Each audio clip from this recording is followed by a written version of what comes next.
The minimum distance can be higher, so the minimum distance of the subfield subcode is at least D, and by duality, the dual minimum distance of the trace code is at least the dual minimum distance of the code C.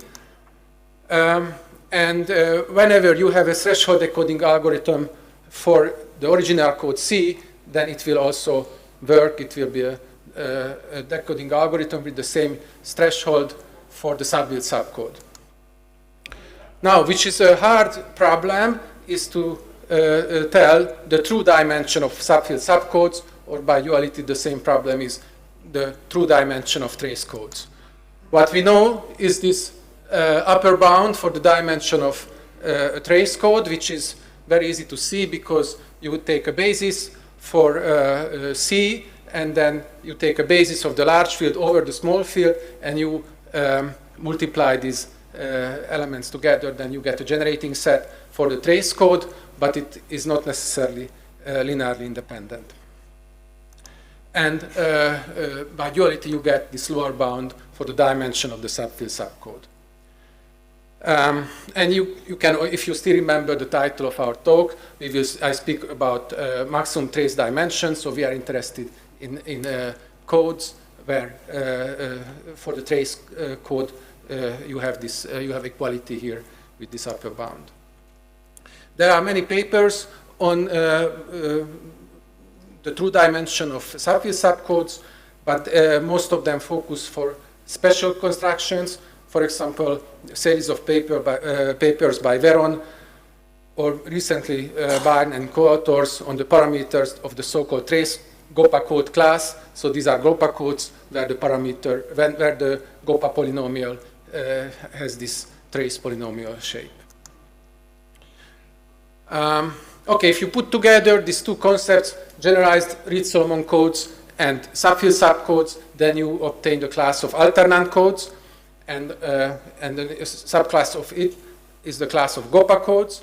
To have an alternant code with support alpha and multiplier V, again, alpha 1, alpha 2 are distinct entries from the large field.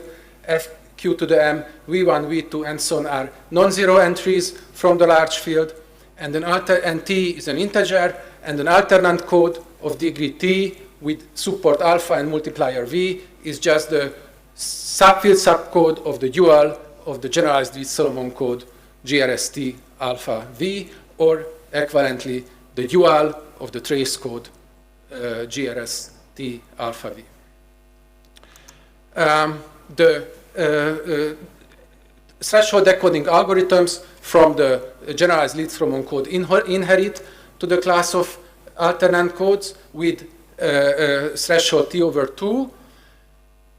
And for GOPA codes, you actually take the same construction. So these are special alternate codes. So you have the parameter T as before, you have the support alpha as before, but the multiplier V is constructed from the so-called GOPA polynomial G, which is a degree T polynomial over the large field, such that taking non-zero values at alpha 1, alpha 2, and so on, and then the multiplier vector is just consists of the inverse elements of these G alpha I values. So this is the GOPA code associated to the polynomial G and the support vector alpha. An old observation is that for Q equals 2 and the square field polynomial G, the GOPA code associated to G is the same as the GOPA code associated to G square. That means that in this case, the efficient decoding algorithm will have threshold T. So these are good parameter linear codes. Now, how are these codes used in Merkel's post-quantum scheme? So n, m, and t are positive integers. K is equal to n minus mt, and q is 2 in our case. So the large field will have 2 to the m elements. And we want to generate randomly the private key g and alpha. So we want a monic irreducible polynomial of degree t over the large field, and we want different elements alpha 1, alpha 2 from the large field. And then the public key is going to be a 0, 1 matrix T in such a way that you take the parity check matrix of the binary Goppa code associated to G and alpha. You take its systematic form, meaning that you have a identity matrix in the first n minus k columns, and the remaining part denoted by T, which is an n minus k times k binary matrix. This is the public key of the classic McEllis scheme. Now, the construction of these random objects are done using so-called Las Vegas approach, which is similar to the Monte Carlo, with the difference that you cannot have wrong answer. Okay, so this is a kind of try and reject. It is, I'm not going to explain the details, but it is not hard to generate random irreducible polynomials, but of degree less than or equal to t. But it can happen that the degree is strictly less than t, then you are not lucky, so you will have to reject this choice. It is easy to generate random elements from the field, but it can happen that they are not distinct, that we are unlucky, then we have to reject it. And of course, the third situation can happen when the parity check matrix, when the first n minus k columns of the parity check matrix are not linearly independent, then you cannot bring it to systematic form. Okay, so whenever these unlucky situations happen, then you have to retry and start again your random generation. Okay, here I just repeated these three possibilities, and the possibility of success is easy to compute. Believe me, it's really not hard to compute in step 1 and 2, but the question is, what is the probability that the first n minus k columns of the parity check matrix of your random Goppa code are linearly independent? And here, if you read the official proposal for classic McEllis from 2020, then you find the sentence: approximately 29% of choices of C have this form, so key generation requires about 3.5 attempts on average. Okay, but and you find at three other places this 29% in the proposal without any reference or any explanation where this 29% coming from. So this is our problem one, where this 29% coming from. Okay, the second motivation of our research was the study of the dimension of random alternate codes. The Goppa code distinguishing problem asks to distinguish between generator matrix of a Goppa code from a random 0-1 matrix, and the dimension of the so-called Schur square of alternate codes and Goppa codes is an important cryptanalytic tool in this distinguishing problem. For example, I just refer here to seminal paper by Fougère and co-author, who found experimental evidences for the dimension of this generator matrix, of this square of the matrices, and Mora and Tillich from last year gave mathematical proof for these upper bounds. So this is the theorem by Mora and Tillich on the so-called Schur square of the alternate Goppa code. So the dimension is bounded from above by this expression here. So, so we were more modest, and we formulated this problem: find the dimension of a random alternate code, okay, where the vector alpha, the support alpha, and the multiplier v is chosen randomly. And it took us some time to be able to formulate the problem more precisely. So at the end, we came up with this definition, so which is nothing new. So we start with the code C of length n over some field with q elements, and alpha is a vector with A is a vector with non-zero entries.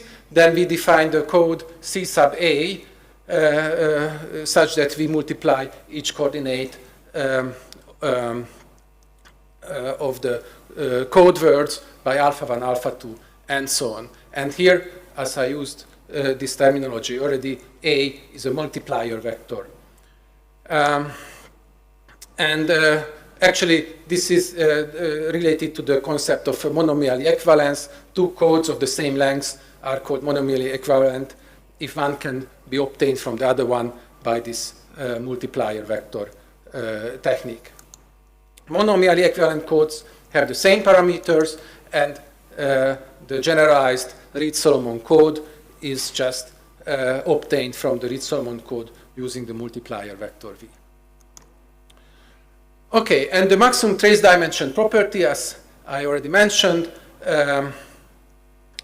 when C is a linear code of length n and dimension k over some large field with q to the m elements, then we say that C has the maximum trace dimension property if m times k is less than or equal to n and the dimension of the trace code is equal to this theoretical upper bound m times k. And our main result is the following. If C is a linear code over the large field with q to the m elements, and H is its singleton defect, so the difference of the left and right hand sides in the singleton bound, and we denote by P sub C the proportion of multiplier vectors A such that the linear code C sub A has maximum trace dimension. Okay, so we are interested in the probability that if you just take a random multiplier vector, what is the probability that the obtained code has maximum trace dimension, and here we have this lower bound for this probability. You can see that, okay, so if the first obvious observation, if n is at least m times k plus h, then this probability is positive, but you can also see that this probability will be very near to 1 if n is significantly larger than m times h plus k. The proof of this result, at least the proof we found, is surprisingly involved. The main ingredient, one of the main ingredients was recent results by Meneghetti, Pellegrini, and Sala on the weight distribution of almost MDS codes. These are codes with singleton defect 1 or small singleton defects. The corollaries of this result is that, so roughly speaking, full support random alternate codes. Full support means that you take all field elements, you put all field elements in your support vector alpha. So full support random alternate codes have maximum dimension with very high probability. If you have full support, then of course your length is much larger typically than m times k. And alternate codes are coming from MDS codes, from generalized Reed-Solomon codes, which have singleton defect 0, so their age is equal to 0. And this is the formula for the probability that the random alternate code of length n and degree k has a maximum trace dimension.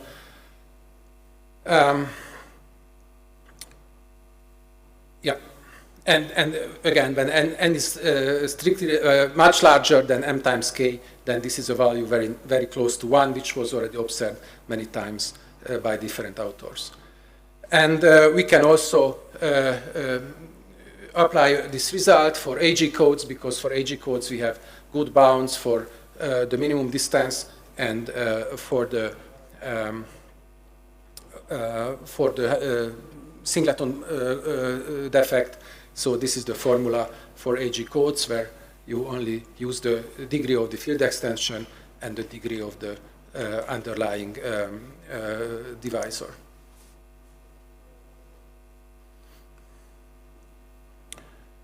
How about the other direction? Until now we were studying matrices, rank of matrices which are horizontally stretched, so the length n is larger than m times k. What happens when these matrices are vertically stretched? So n is less than m times k. Our technique gives also an answer for that. Here, now P dash sub S denotes the proportion of multiplier vectors such that the dimension of the trace code of CA is at least n minus m times h. Okay, so here this is the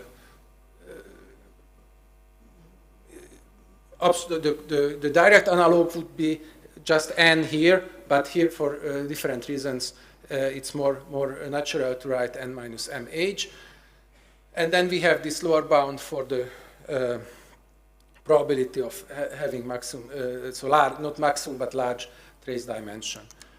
In particular, if n is less than or equal m times k plus h, then this probability is strictly positive. And if C is an MDS code, that means the singleton bound h is equal to 0, then the above formula can be brought to this simpler form. And here again, you can see that this is the probability will be very near to 1 if m times k is much bigger than n. The weakness of these results are the cases where m times k is equal to n, so when you have a square matrix. Yeah, okay. Next slide is the last one. So my co-authors told me not to tell too much about the weakness of the result, but still I have a few minutes. So where is more work to do? Then n is equal to m times k, and q is equal to 2. Okay, so in that case, this formula is actually giving nothing. So so this is one field of research, and then let me just make final more remarks on this 29%. Does somebody have an idea where this 29 is coming from? Yeah.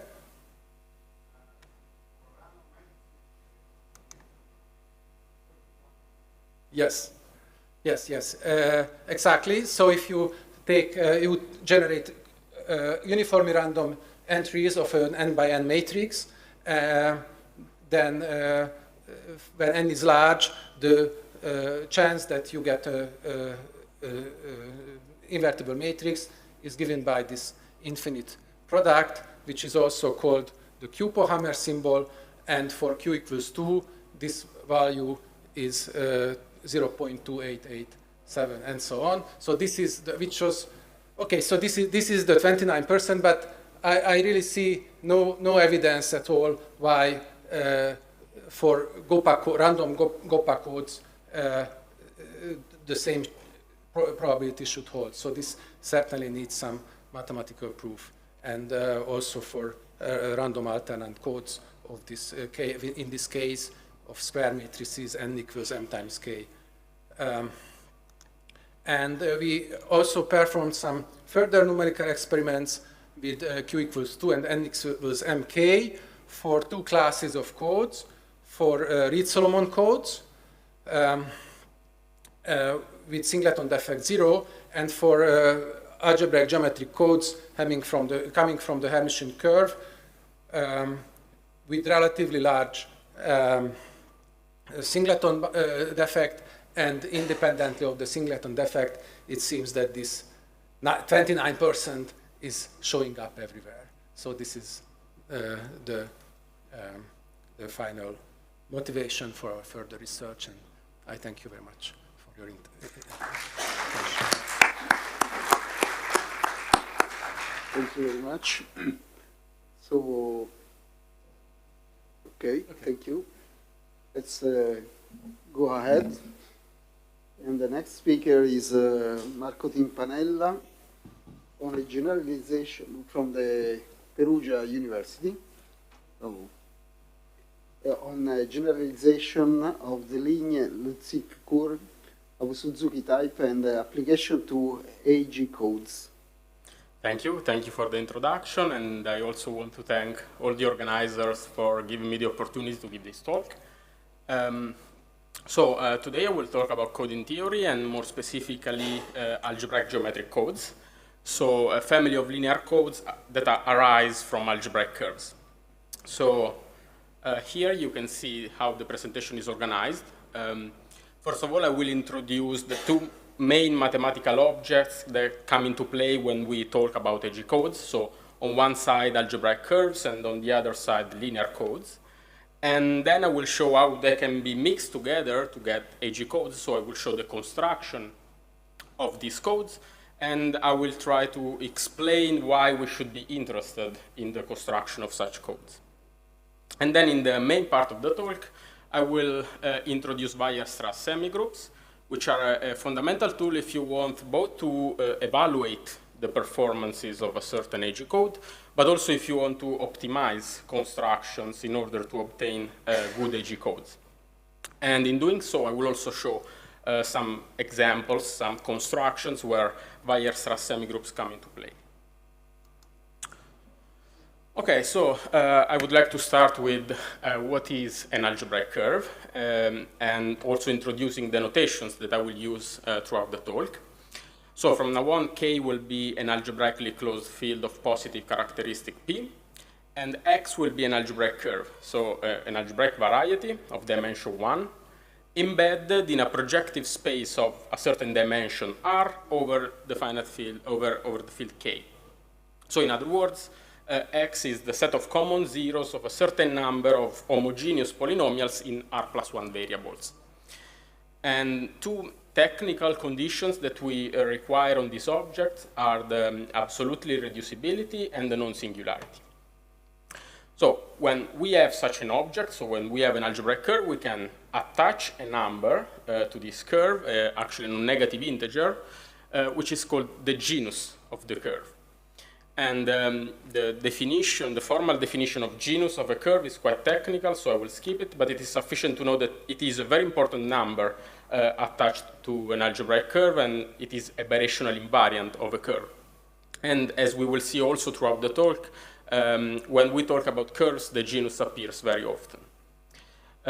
Also, if you fix a certain power of the characteristic, let's say Q, then you can consider this set, denoted by X of FQ, which is the set of FQ rational points of the curve. That is simply the set of points of the curve that lie in the projective space of dimension R over the finite field FQ. So clearly, this is a finite set, and the famous Hasse-Weil bound gives us an upper bound on the size of this set, which you can see in the slide. And in particular, if a curve attains this upper bound, so if it has the maximum number of FQ rational points for its genus, then we say that this curve is FQ maximal. And as we will see, FQ maximal curves play a key role in the theory of AG codes. So moving to the other object, linear codes, they've already been introduced, but I will repeat only some basic definitions for those who are not familiar. So a linear code is simply a linear subspace of FQ to the n. Then n is the dimension of the code, while is the length of the code, sorry, while the dimension of the code is simply the dimension as a vector space over FQ. And then we have a third parameter of the code, which is the minimum distance, which basically evaluates the error correction capability of the code. And so the aim of coding theory is to maximize these two numbers, capital R and capital D, but the sum of these two numbers is actually bounded, upper bounded by this value 1 plus 1 over n. This is the singleton bound. And so the goal of coding theory is actually to minimize the difference between the right-hand side and the left-hand side of this inequality. And so to minimize this object, capital delta, which is called the relative singleton defect of the code. Okay, in this slide you can see the ingredients that we need to construct an AG code. So of course, first of all, we need to fix an algebraic curve, X, as in the previous definition, and say that this curve is defined over the finite field FQ. Then we need to consider the FQ function field of this curve, which is a set of rational functions, so ratios of polynomials up to a certain equivalence depending on the curve. And then we need to take n distinct FQ rational points of X, and we need to consider the formal sum of these points. This is called a divisor in the terminology of algebraic curves, and usually this divisor is denoted by D. Then we need to take another divisor, usually denoted by G, with the only property that the points appearing in this new divisor are not the points P1, Pn. So now we have two divisors, and we finally need to consider the following set denoted by L of G, capital L of G, which is the Riemann-Roch space associated to the divisor G, which is a set of rational functions satisfying a certain technical condition, which basically means that the poles of this rational function f are constrained, are prescribed by the fixed divisor G that we chose. Actually, this set is a vector space over FQ, and I will denote by L of G the dimension of this vector space over FQ. So we are now ready to say what is the AG code that arises from all these choices, from all these ingredients. And it is the following set of n tuples obtained evaluating every rational function in the Riemann-Roch space of G at every point of the other divisor, P1, Pn. It is possible to see that this is actually a vector space, vector subspace of FQ to the n, and so it is a linear code. Now, the first question may be why we should construct linear codes using this procedure. And a first motivation is that for AG codes, we have a lot of information on the parameters. Because, for instance, here, the first point tells you that the dimensions of AG codes are related to dimensions of Riemann-Roch spaces associated to the two divisors. But most important, the third point tells you that AG codes have a guaranteed minimum distance, so a guaranteed error correction capability, which is provided by the GOPA bound. And this guaranteed minimum distance is this value in red, n minus the degree of the divisor G. So now, if we want to evaluate the relative singleton defect of AG codes under certain assumptions on the parameters, it is quite easy to see that the relative singleton defect can be upper bounded by this ratio here. So the genus of the curve over the number of FQ rational points of the curve. And so this means that the best curves for coding theory are those which, for a fixed genus, have the largest possible number of FQ rational points, and so maximal curves. And also for this reason, coming from coding theory, maximal curves have been widely studied in the literature in recent years.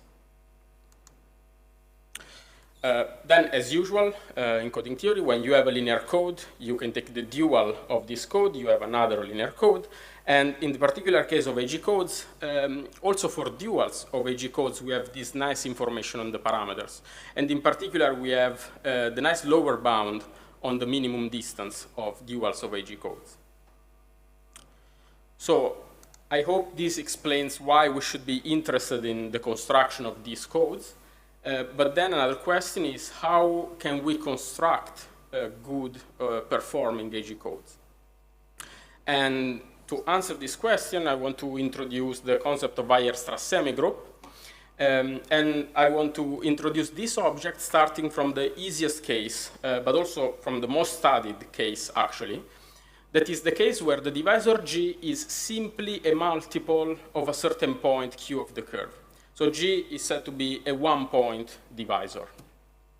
So in this case, the Weierstrass semigroup at this point, Q, is defined in this way. So it's a set of natural numbers for which you can find the rational function having pole exactly at that point Q and with multiplicity exactly that natural number.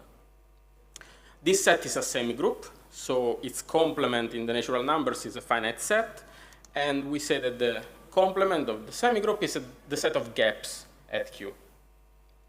And these two sets are related to the corresponding one-point code because the dimension of the corresponding one-point code is simply the number of non-gaps at Q that are less than or equal to m. And also, there is a nice relationship between gaps at Q and Riemann-Roch spaces, because n is a gap at Q if and only if the Riemann-Roch space associated to nq and the Riemann-Roch space associated to n-1q have the same dimension.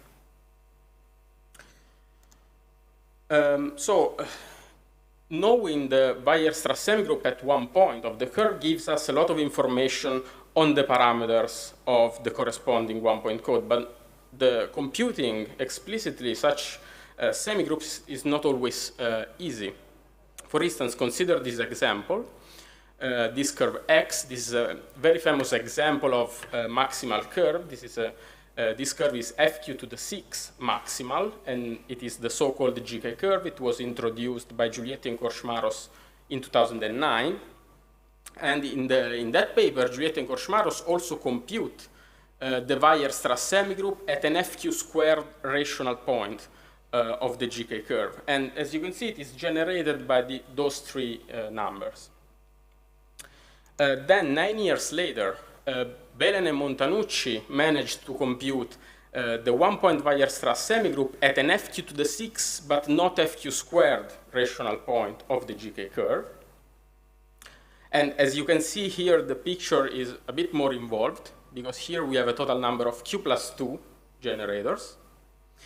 And then it remained this open problem of computing the Weierstrass semigroup at a point of the GK curve which was not FQ to the 6 rational. And with Stefano Lia, we computed this semigroup, proving that it is generated by all the numbers inside these two sets, S1 and S2. And so, as you can see here, the situation is even worse. Here we have a total number of 2q squared minus q generators. So a number which is quadratic with respect to q.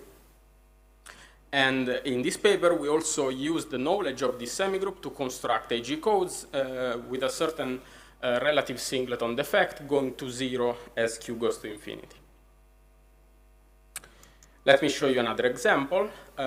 So take q and q0 as power of 2, and consider this plane curve here, defined by this affine equation. This curve was again introduced by Giulietti and Korchmaros in 2014.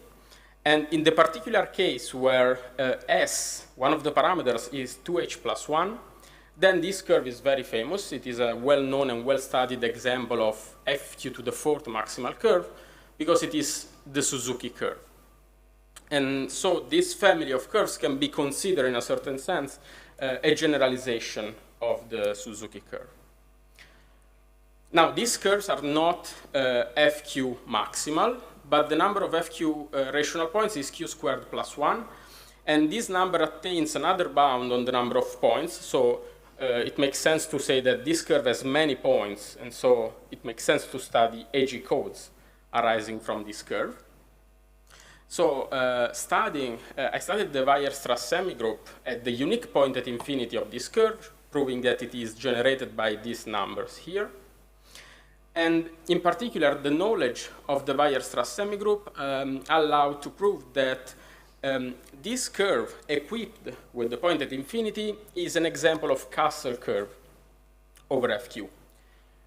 This means that these two conditions, C1 and C2, are satisfied.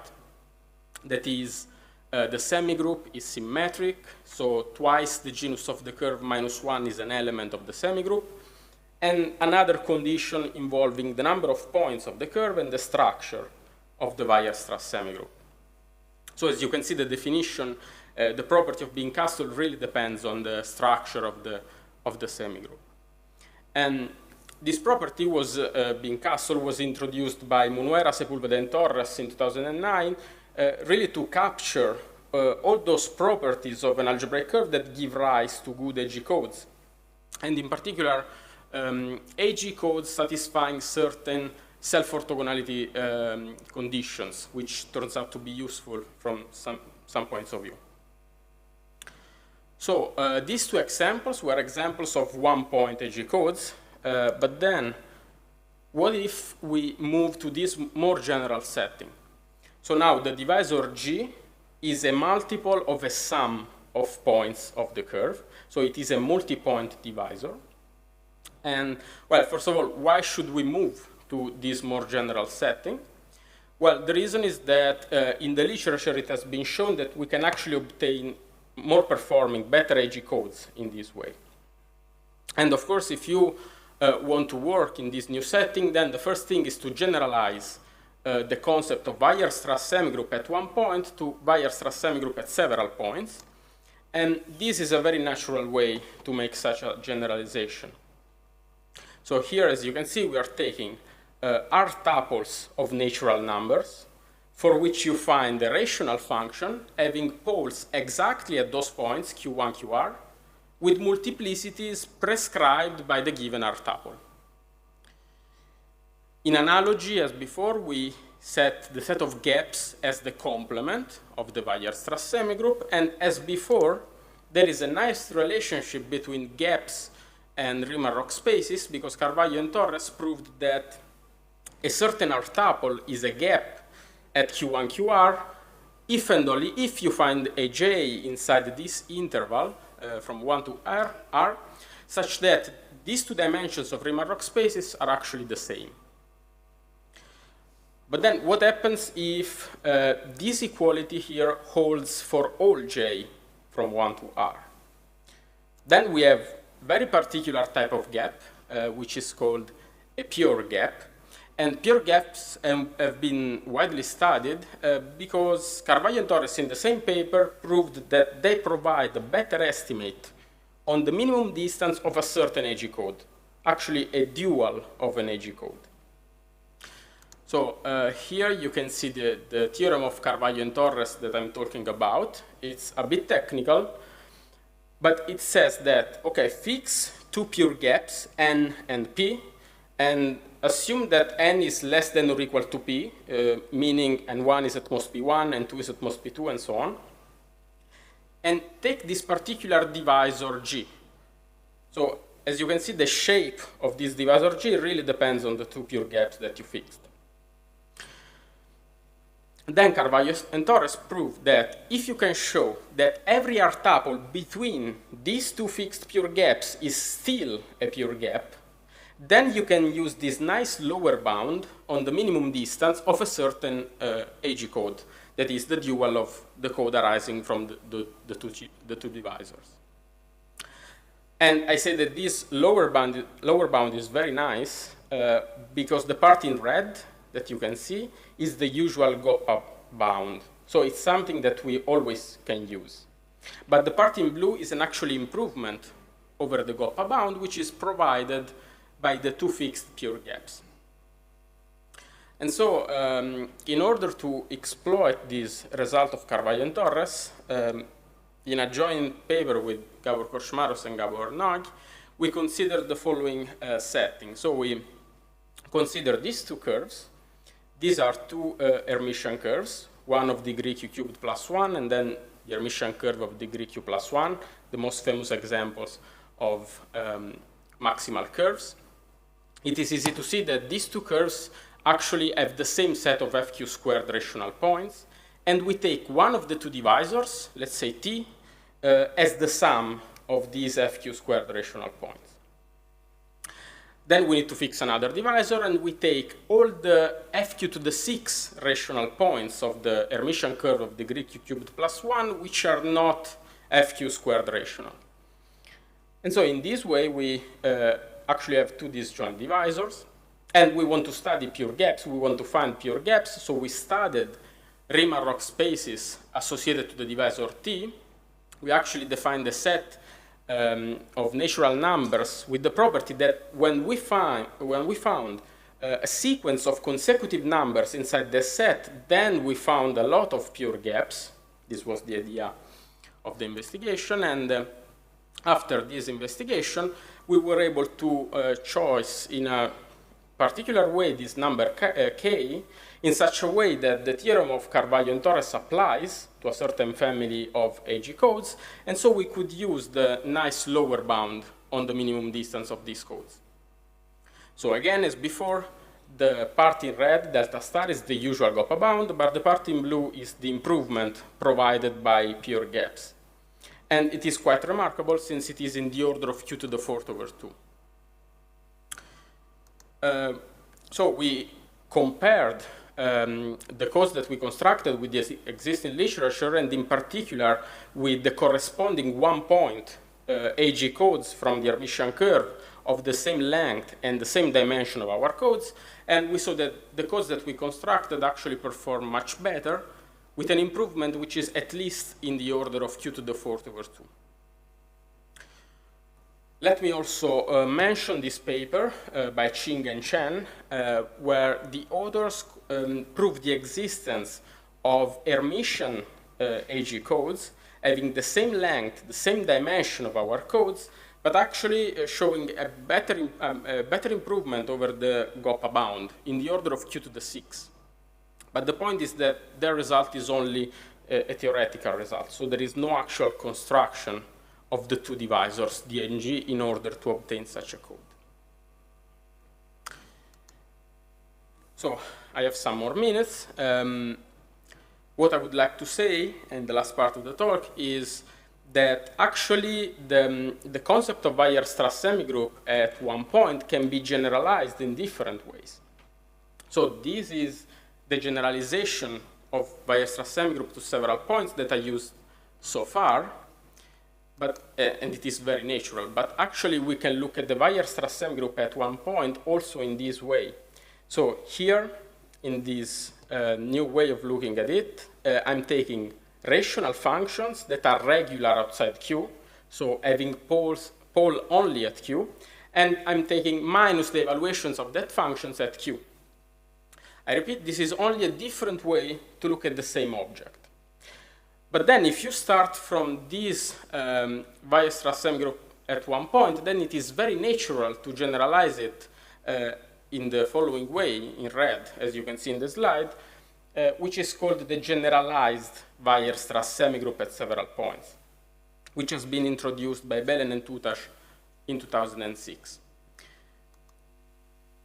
Now, this slide is quite technical.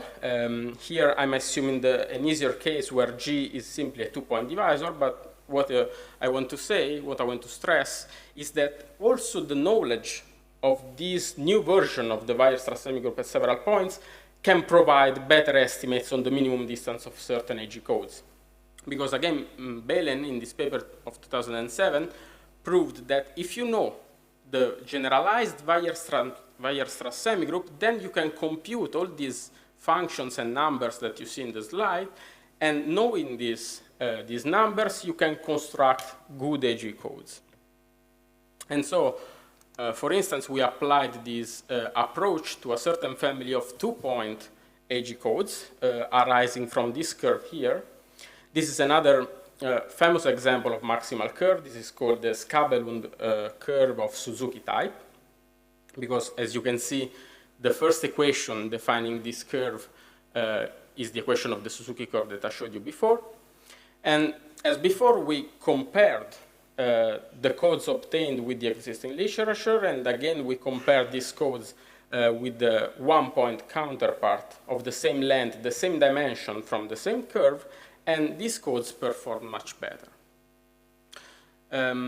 Another thing that we observed is that the lower bound that we were able to give on the minimum distance of these codes is actually always strictly greater than the usual GOPA bound. So the order bound really improves the usual GOPA bound.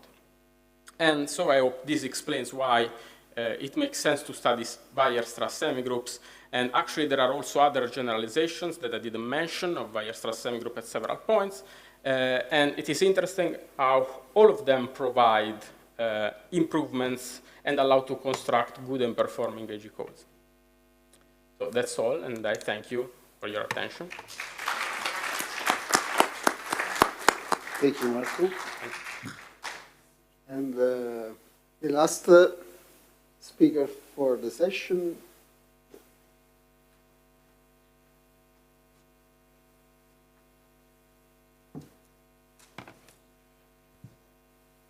is Kyosuke Yamashita. He's a joint work with Keisuke Hara on the black box impossibility of multi-designated verifier signature schemes from ring signature schemes. Hey, thank you for the introduction.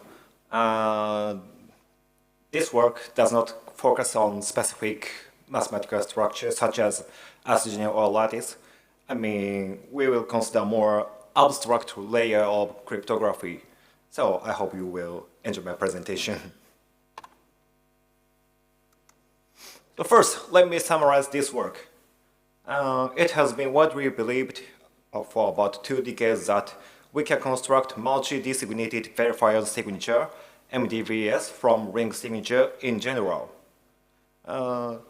This construction was proposed in 2004, but at that time no formal discussion was given. So I doubted this construction and examined it and found it is not the case in a black box sense. So namely, we found that it is impossible to reduce unforgeability of MDVS to that of ring signature. Actually, at the first time, the original paper, the formal definition of MDVS was not given. It is Song et al. In 2012 who formalized MDVS for the first time. And let me mention recent results related to MDVS. In TCC20 and Eurocrypt23, the more stronger definitions of MDVS and their construction were proposed, but in this talk we do not consider such a stronger definitions, so we follow the weaker formalization of by Tong et al.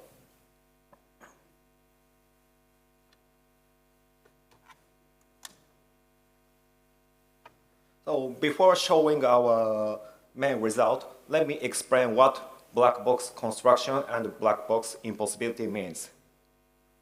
We say there is a black box construction of a primitive A from another primitive B if we can construct A from B without relying on any algebraic structure. So I think one of the most famous such an example is a construction of standard signature from one-way function. One-way function can be instantiated several mathematical structures such as RSA or Diffie-Hellman, but in any case, standard signature can be realized from one-way function. And we say A is equal to B if A implies B and B implies A.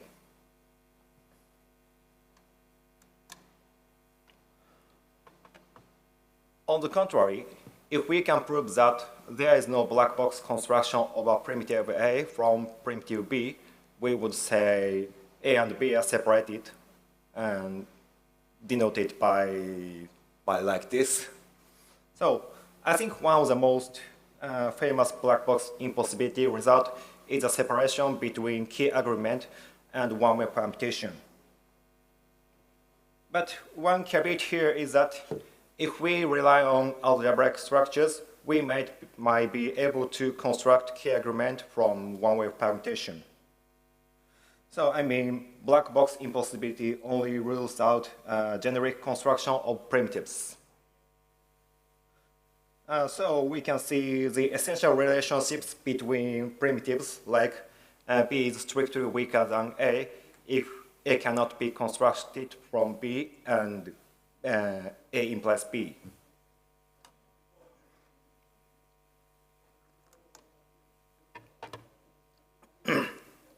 So not only it provides the essential relationship, but also it opens new research directions. Suppose that we prove that there is no black box construction of B from A. Then we can consider another direction, such as adding a new feature to A to construct B, or combine it with another primitive C. So I would say black box impossibility research helps us to investigate for essential feature of primitives.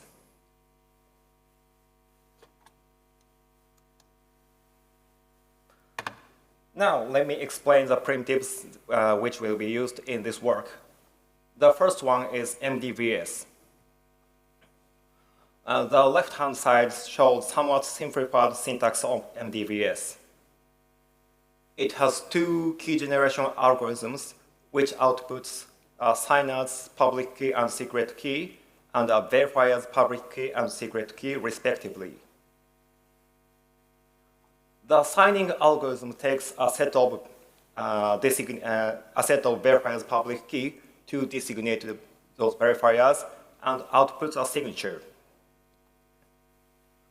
The verification algorithm takes a verifier's secret key to verify a signature. So if the verification algorithm does not take the verifier's secret key, it means it is publicly verifiable. I think the most characteristic algorithm is the simulator, which takes all designated verified secret key to simulate a signature.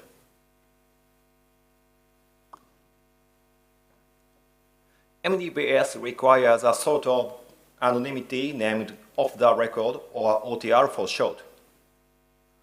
Roughly, it requires that a genuine signature and a simulated one are indistinguishable. So suppose that a non-designated verifier receives a signature. Then he cannot trust the signature, or it is even useless for him to verify the signature thanks to OTR. This is the simplified definition of MDVS. And because MDVS is not such a famous primitive, let me introduce its application. It is expected to be used messaging apps such as WhatsApp or Discord. So, recently it is common that people create their own group, people create their own chatting group and communicate privately. So in this group, a signer designates other members to send a message, so the verifiers can distinguish whose message it is. However, for an outsider, he cannot identify whose message it is due to OTR property. So the OTR property allows us to this kind of private communication, and this is how MDVS can be used in such a messaging apps.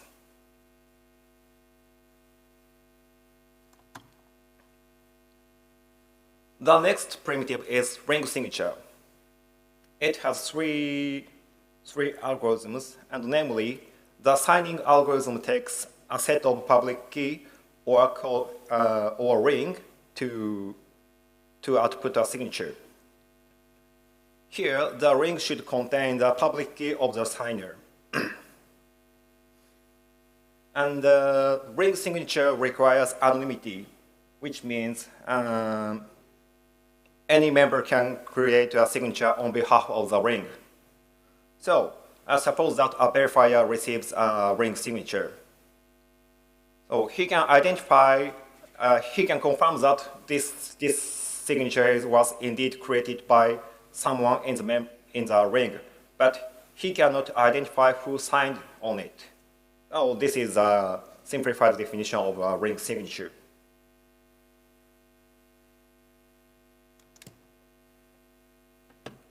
Now, let's see the folklore construction of MDVS from ring signature. The idea is that we regard a ring over ring signature as a set of a signer and designated verifiers. So, in the ring signature, a member creates a signature on behalf of the ring, and no one can identify whose signature it is. So, if we see a ring as a signer and as designated verifiers, we can realize OTR because in a ring signature, any member can create a ring. So, a signature can be simulated, and it has anonymity, we can realize OTL. This idea was proposed in 2004 and has been widely believed. However, unfortunately, the original paper did not discuss the security formally. In that paper, it was discussed only in natural language as follows. The unforgeability of MDVS is guaranteed by the unforgeability of the underlying ring signature, and the source hiding property, or OTL, comes naturally from the source hiding or anonymity of the ring signature. So I doubt these words and examined the construction and found the following theorem. This theorem says it is in general, it is impossible to reduce unforgeability of MDVS to that of ring signature. This impossibility result stems from the gap in the definition of unforgeabilities. So, in what follows, we will see the definition of unforgeability of MDVS and ring signature, respectively.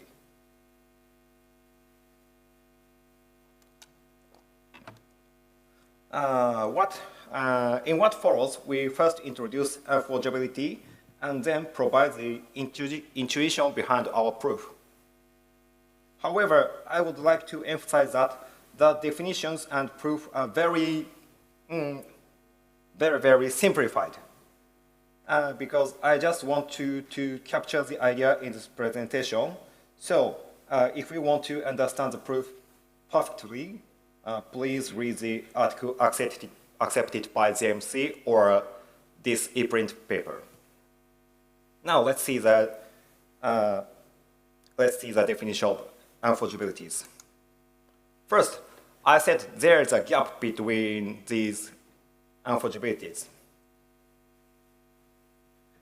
In MDVS, some designated verifiers can be corrupted in its experiment. So it means in MDVS, the simulator can be used to forge a signature. However, the simulator requires all designated verifiers' secret key. So even if a subset of designated verifiers are corrupted, that's okay because the simulator does not work. However, in a ring signature, even one ring member cannot be corrupted because any ring member can create a signature. So, if we want to follow the idea of the folklore, this difference could be problematic.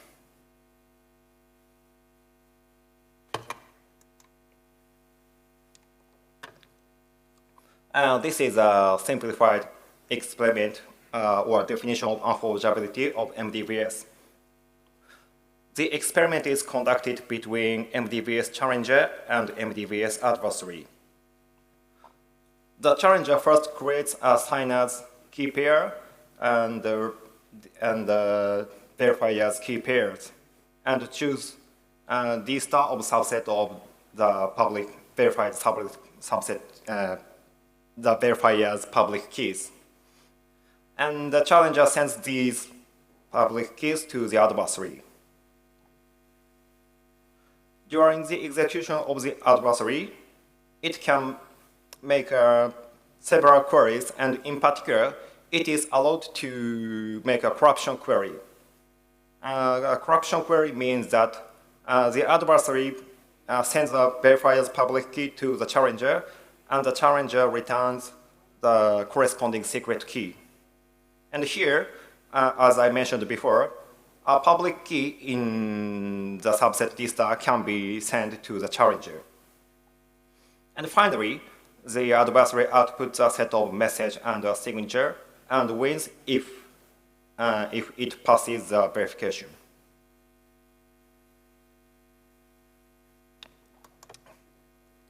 And the next is the forgeability of ring signature. First, the challenger creates a set of keys and choose a ring or star and send all public keys and the ring. In its execution, the adversary is allowed to make a corruption query. However, in this case, the adversary cannot make a query on our star because our star cannot be corrupted in the ring signature. And finally, the adversary outputs a set of message and a signature, and wins if this signature is accepted. So these are the definition of unforgeability of MDVS and ring signature.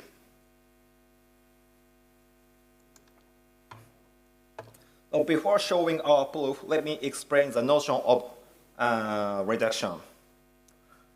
So we will assume for contradiction that there is a black box construction of MDVS from ring signature.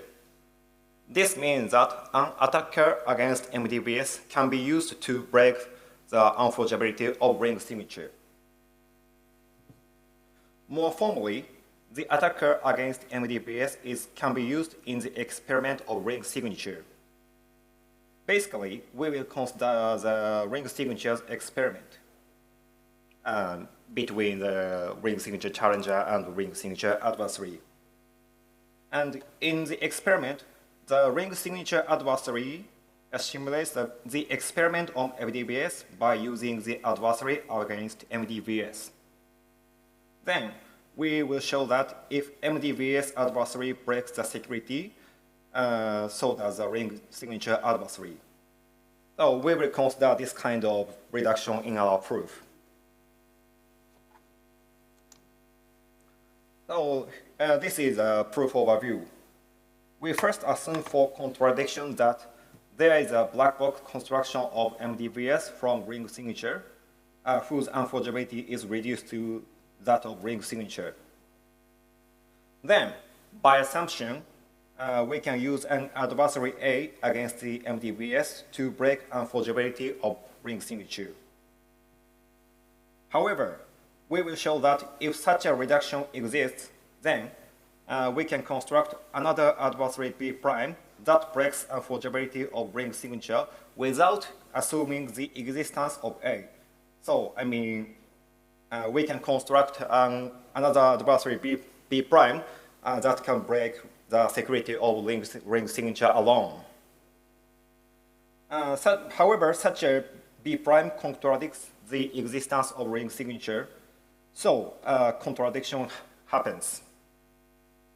Then we can conclude that the first assumption is wrong, so we conclude that there is no such a black box construction. This is a proof overview. Now, let's see what happens in the reduction. For simplicity, we follow the idea of the original construction. So we think the challenge ring alpha is equal to the challenge, the set of designated pair files D star. So, first, the ring signature challenger sends the ring R star to the adversary B, and the adversary B simulates the MDVS experiment. So it sets D star and sends it to the adversary A. So, and namely, if the right-hand side adversary A makes a corruption query, then B forwards the corresponding public key to the challenger and returns the secret key to the adversary A.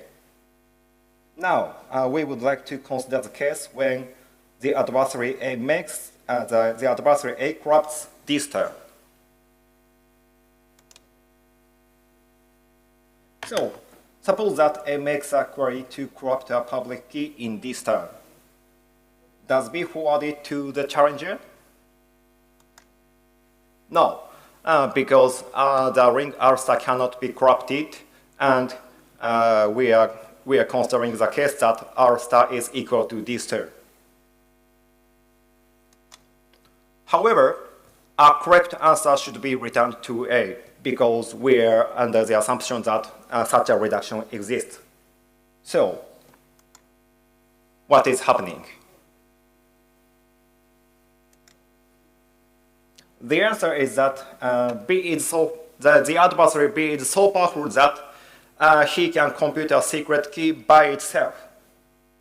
So given a query that corrupts D star, B does not forward it to the challenger. It somehow computes the corresponding secret key and returns it to the adversary A.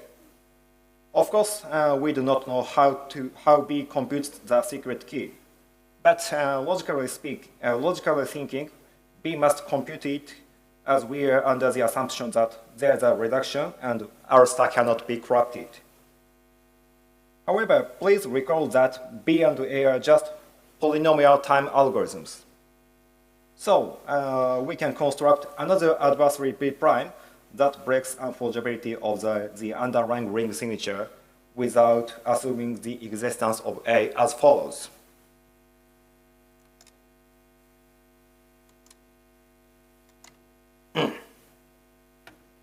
So the adversary B prime works as follows. Given a ring R star, B prime computes a secret key of a ring member and creates a signature with respect to the ring R star. This signature should be accepted because it is created by using a correct secret key. Further, the ring is not corrupted because B prime does not make a corruption query. So we can say that there is a PPT algorithm that breaks unforgeability of the underlying ring signature. But this obviously contradicts the security of ring signature. So we conclude that the first assumption was wrong, and thus there is no such a black box construction.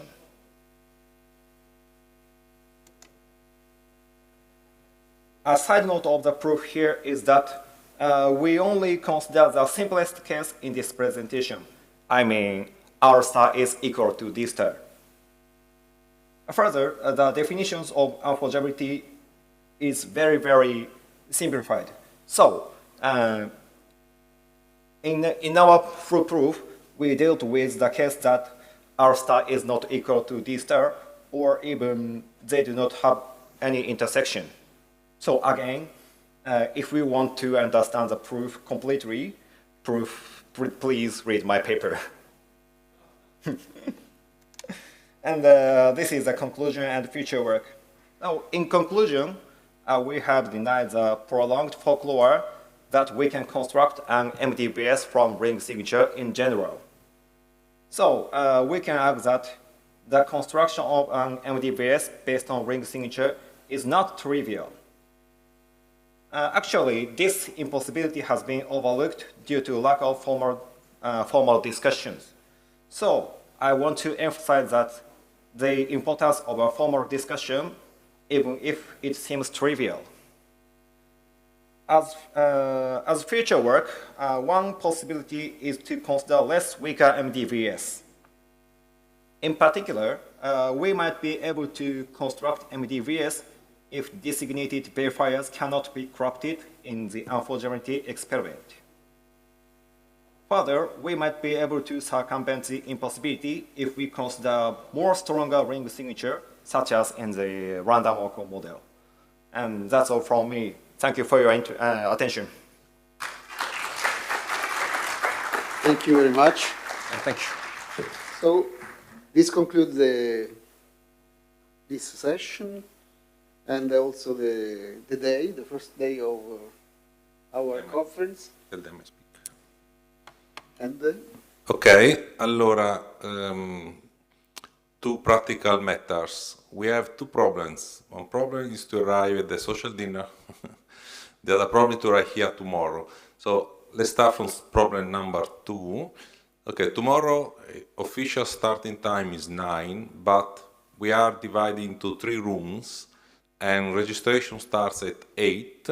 So if you don't want to miss your room, I suggest you arrive early, so at 8 or a 8:15, not much later than that. Okay, so that's the first problem. Also, tomorrow should be strike of transportation, so good luck with that. But for tonight, there are no taxis around, and we have people outside been waiting for 3/4 of hours, no taxis coming. So, one possibility, you get Uber, or you walk, or look for something. Coming back from social dinner won't be so difficult because we have cars, and we can arrange with our private cars to help people. But problem is to go there. Okay, so about invited speakers and other people, so CM and Sveta, are you here? Yes, and Antoine? Ok. Possiamo andare con automatica? Ci accompagni tu? Riesci a accompagnarci? Siamo noi tre, io e te. Riesci a accompagnarci adesso? Questo favore. Okay, so you come here and we go with a car. Okay, so let's say thanks to everybody for the afternoon session. Thank you.